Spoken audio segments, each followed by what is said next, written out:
Oke, assalamualaikum warahmatullahi wabarakatuh. Ya, masih bersama saya kembali, saya Habibur Rahman. Nah, kita akan melanjutkan belajar bersama kita, yaitu mengenai syarat mendirikan sholat Jumat. Nah, yang kemarin kita sudah belajar tentang keutamaan hari Jumat, tentang pengertian hari Jumat dan dasar atau hukum melaksanakan sholat Jumat. Nah, pada kali ini kita akan belajar bersama mengenai syarat mendirikan sholat Jumat, ya, syaratnya. Nah, syarat mendirikan sholat Jumat ini dikelompokkan menjadi dua, yaitu ada yang disebut dengan syarat wajib dan ada yang disebut dengan syarat sah. Nah, itu ya. Nah, kita akan membahas mengenai syarat wajib terlebih dahulu. Nah, syarat wajib mendirikan sholat Jumat di sini terdapat 6 syarat. Nah, yang pertama yaitu Islam, ya, Islam. Nah, yang pertama yaitu Islam. Karena ini kan sholat Jumat merupakan syariat agama Islam, sehingga orang Islam itu diwajibkan untuk melaksanakan sholat Jumat, gitu ya. Maka dari itu selain orang Islam tidak diwajibkan untuk melaksanakan sholat Jumat. Nah, yang kedua yaitu baligh atau dewasa. Nah, itu sehingga anak-anak itu tidak diwajibkan untuk melaksanakan sholat Jumat. Nah, akan tetapi jika mereka diajak untuk melaksanakan sholat Jumat, itu untuk melatih mereka agar senang untuk beribadah sholat Jumat. Nah, itu. Dan yang ketiga yaitu berakal, yaitu ya, berakal. Sehingga jika terdapat orang gila, itu tidak diwajibkan untuk melaksanakan sholat Jumat, itu ya. Jadi jangan iri kalau ada orang gila, kok orang gila itu kok nggak sholat Jumat, nih itu ya, karena mereka tidak diwajibkan untuk melaksanakan sholat Jumat, nih itu ya. Nah, yang keempat yaitu laki-laki, nah itu ya, sudah disebutkan di di hadis pada video sebelumnya, yaitu bahwa perempuan ini termasuk golongan yang tidak diwajibkan untuk melaksanakan sholat Jumat, nah itu ya, sehingga hanya laki-laki yang disebutkan di syarat wajibnya itu, laki-laki. Terus yang kelima sehat, nah itu ya, sehat. Nah, sehat sehingga orang yang sakit tidak diwajibkan untuk sholat Jumat, nah itu ya, sehingga tidak diwajibkan untuk melaksanakan sholat Jumat, seperti hadis yang sudah kita pelajari di video sebelumnya, itu. Nah, yang keenam yaitu menetap. Nah, adapun syarat wajibnya yaitu menetap, yaitu orang yang tidak orang yang bepergian itu tidak diwajibkan untuk melaksanakan sholat Jumatnya, yang berpergian atau seorang musafir. Nah, itu ya, jadi seorang musafir itu tidak diwajibkan untuk melaksanakan sholat Jumat, nah itu ya. Terus, nah itu tadi syarat wajib untuk mendirikan sholat Jumat, ya, terdapat 6. Ada Islam, ada baligh, ada berakal, laki-laki, sehat, dan bermukim, itu ya, bermukim atau menetap. Nah, itu. Selanjutnya kita bahas lagi mengenai syarat sah mendirikan sholat Jumat, itu ya. Syarat sah mendirikan sholat Jumat, yaitu di sini ada 4 syarat, itu ya. Yang pertama, didirikan di tempat penduduk yang menetap. Nah, itu ya, penduduk menetap. Nah, itu misalnya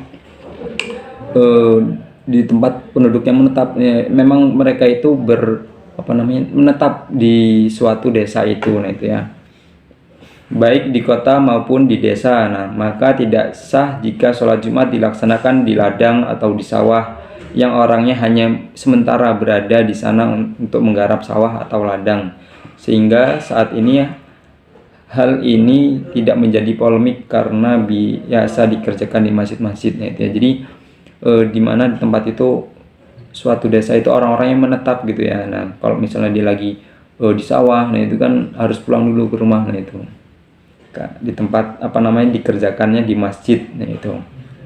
Nah, yang kedua yaitu secara berjamaah. Nah, tidak sah sholat Jumat itu dilakukan secara sendiri, ya, atau munfaridnya itu. Mengenai jumlahnya, jamaah itu para ulama berpendapat, ada yang mengatakan 40 orang, ada pula yang mengatakan bahwa 4 orang itu saja sudah cukup, ya, atau sudah termasuk berjamaah. Nah, itu. Berikut beberapa pendapat ulama yang mengenai jumlah dalam berjamaah di sholat Jumat, ya. Yang pertama, Imam Abu Hanifah atau Imam Hanafi menyatakan cukup 4 orang termasuk imam. Pendapat ini didasarkan pada hadis Nabi Muhammad SAW yang artinya Jumat itu wajib bagi setiap desa yang ada padanya seorang imam walaupun penduduknya hanya 4 orang. Nah, itu hadis riwayat Tabrani. Nah, yang kedua itu dari Imam Auza'i mengatakan Jumat itu cukup dengan 12 orang ya.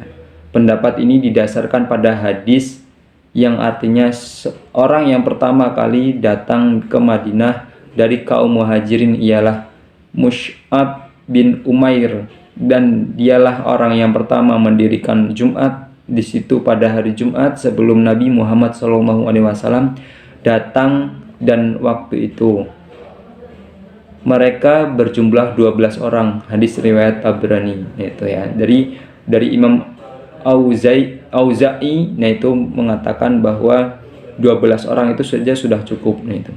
Nah, ini yang pendapat yang ketiga dari Imam Syafi'i, atau ini yang sering disebutkan atau menjadi landasan bagi setiap bagi orang di Indonesia gitu ya. Mayoritas penduduk Indonesia menggunakan mazhab Syafi'i. Nah ini. Jadi ini Imam Syafi'i menyatakan Jumat itu harus 40 orang yang hadir dengan mengacu pada hadis yang artinya Abdurrahman bin Ka'ab telah berkata, "Bapak saya ketika mendengar azan pada hari Jumat biasa mendoakan bagi As'ad bin Zararah. Maka saya bertanya kepadanya, apabila mendengar azan mengapa ayah mendoakan untuk As'ad bin Zararah?" Ayahnya menjawab, "Karena dialah orang yang pertama kali mengumpulkan kita untuk sholat berjamaah di desa Hazimin." Itu Hazimin Nabit ya. Maka bertanya saya kepadanya, "Berapakah orang yang hadir waktu itu?" Nah, ia menjawab 40 orang laki-laki. Hadis riwayat Abu Dawud. Nah, ya, jadi ini terdapat dari Imam Abu Hanifah itu mengatakan bahwa 4 orang saja sudah cukup, dan Abu Auza'i itu mengatakan 12 orang saja cukup, dan Imam Syafi'i itu berpendapat bahwa sholat Jumat itu minimal 40 orang ya. Nah, itu. Nah, yang ketiga yaitu dilakukan di waktu zuhur ya. Nah, jadi sholat Jumat itu syarat sahnya yaitu yang ketiga dilakukan di waktu zuhur. Nah, seperti dalam hadis ditegaskan yang bunyinya A'udzubillahi minasyaitonirrajim, bismillahirrahmanirrahim, an-nasi kana Rasulullah sallallahu alaihi wasallam yusalli jum'ata hina tazullu syamsu, rawahu Bukhari. Nah, itu yang artinya dari Anas diceritakan Rasulullah sallallahu alaihi wasallam itu melaksanakan sholat Jumat ketika telah tergelincir matahari atau masuk waktu zuhur gitu ya. Hadis riwayat Bukhari.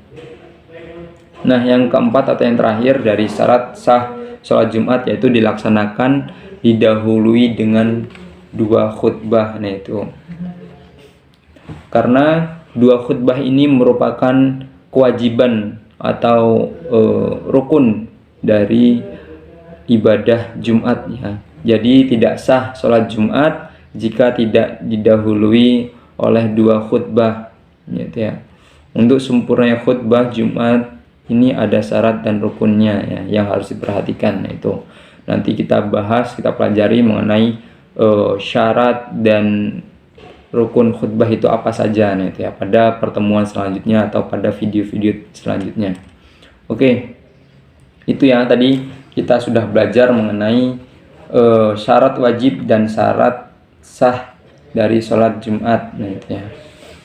Nah, mungkin jika nanti ada yang ingin ditanyakan bisa disampaikan melalui para mu'alimahnya. Nah, itu ya. Oke. Apabila saya ada kesalahan, saya mohon maaf pada teman-teman sekalian. Nah, semoga apa yang kita pelajari pada hari ini dapat bermanfaat bagi kita semua dan khususnya bagi diri saya sendiri. Oke, saya akhiri. Wallahumma fiq ila aqwamit thoriq. Wassalamualaikum warahmatullahi wabarakatuh.